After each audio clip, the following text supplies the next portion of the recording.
Forget everything you have been told about what keeps an avoidant close. Forget the advice about being mysterious. Forget the idea that pulling back strategically creates lasting desire. Forget the notion that if you just find the perfect emotional frequency, warm enough to feel safe, distant enough to feel exciting, you will somehow land in the sweet spot where an avoidant finally stays. None of that addresses the actual mechanism. None of it gets underneath the behavior to the specific emotional experience that determines whether an avoidance attachment system stays activated or quietly powers down. There is one emotion, one specific internal experience that, when genuinely triggered, changes the entire architecture of how an avoidant relates to you. Not temporarily, not conditionally, at a level deep enough that their nervous system stops treating closeness with you as a threat and starts treating your absence as one. That emotion is not desire. It is not comfort. It is not even love, at least not in the way most people understand love. It is safe uncertainty. Stay with that for a moment because it sounds contradictory, and it is supposed to.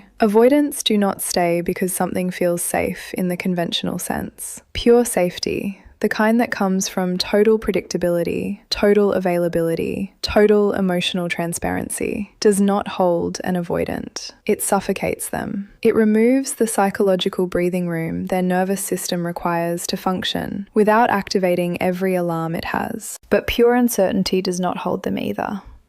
Unpredictability without warmth is just chaos. Distance without genuine connection is just loneliness. An avoidant can leave chaos easily because there is nothing worth staying for. What genuinely holds them is the specific, rare experience of feeling uncertain about you in a way that does not feel dangerous. Not knowing exactly where they stand, without that not knowing feeling like a threat to their survival. Being intrigued by you without feeling consumed. Wanting more of you without feeling like wanting more is the beginning of losing themselves. Safe uncertainty is the experience of being genuinely drawn towards someone without the usual terror that the drawing will end in exposure, engulfment, or eventual devastation. And it is extraordinarily rare, which is precisely why, when an avoidant finds it, they cannot replicate it elsewhere. Now here is the critical piece, because this is where most explanations stop, at the surface, and leave you with something that sounds useful, but is not. You cannot manufacture safe uncertainty. You cannot perform it. You cannot construct it through a careful calibration of how available you are on any given day. The avoidance nervous system is exquisitely sensitive to emotional authenticity. It detects performance in ways that are almost primal. A person who is strategically uncertain feels different, at a level below conscious processing, from a person who is genuinely full enough in their own life that their availability naturally fluctuates with their actual experience. One is a tactic, the other is a person. And the only version that creates safe uncertainty is the person. So what actually generates this experience in an avoidant at a psychological level? It is the specific combination of genuine warmth and genuine self-possession existing simultaneously in the same person. Warmth alone does not create it. Warmth without self-possession becomes the thing the avoidant takes for granted. The steady, available, endlessly understanding presence that their nervous system eventually stops registering as something that could be lost. Warmth without edges is comfortable, and comfortable, for an avoidant, slides gradually into invisible. Self-possession alone does not create it either. Self-possession without warmth is just distance. An avoidant knows how to match distance. They are the architects of it. Meeting distance with distance does not activate their attachment system. It gives it exactly what it was built to produce: managed, emotionally low-stakes disconnection. But warmth and self-possession together create something the avoidance system has no established response to. Someone who is genuinely, freely choosing them while remaining entirely whole without them. Someone whose care is real and whose life is full. Someone who can be deeply present without being dependent. Someone who can love them without making that love the entire load-bearing structure of their existence. That combination does not compute as a threat. It computes as something safe to move toward. And an avoidant who finds something safe to move toward does not run from it.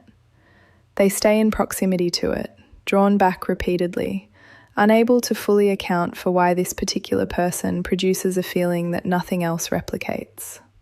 There is a deeper psychological layer underneath all of this that explains why this specific emotion creates permanence rather than temporary engagement. Avoidants carry, usually from very early in their emotional development, a core belief that is rarely articulated but constantly operative. The belief that being truly known leads to being truly left. That the more someone sees of who you actually are, the more equipped they become to confirm your deepest fear, that you are, at some fundamental level, too much or not enough, or both simultaneously. This belief is why vulnerability triggers withdrawal, why closeness activates the exit impulse, why the people who love avoidance most completely are sometimes the people who experience the most distance from them. But a person who triggers safe uncertainty does something to that belief that logic and reassurance never could. They accumulate evidence against it. Not through grand gestures, not through declarations, through the ordinary, consistent, unremarkable evidence of being someone who sees the avoidant clearly, the contradictions, the walls, the complicated interior, and does not flinch, does not make it a project, does not treat the avoidant's emotional complexity as a problem requiring solution, just witnesses it, stays steady inside it, remains warm without requiring the avoidant to be different than they are in order to earn that warmth. That specific experience, being witnessed without being managed, is something the avoidant's core wound has been braced against their entire life. And when it arrives in a form that is genuine, the internal shift it creates is quiet but fundamental. The belief starts to loosen, not all at once, not dramatically, but the evidence accumulates. And accumulated evidence, over time, rewires things. Here is what this means practically,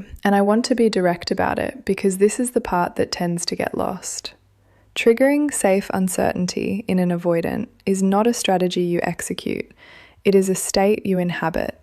It is the natural result of doing your own work, of building a life that is genuinely full, of knowing your own worth clearly enough that it does not require their validation to remain stable, of being warm because that is who you are, not because warmth is a tool you are deploying. It is also the natural result of having genuine standards, of being someone who can be deeply loving and also non-negotiable about what you require, of holding both of those things simultaneously without apology. That combination, love without desperation, standards without coldness, presence without dependency, is the closest thing to a real answer that exists in this entire dynamic. Not because it traps an avoidant, because it is the only environment in which an avoidant who is capable of growth can actually grow.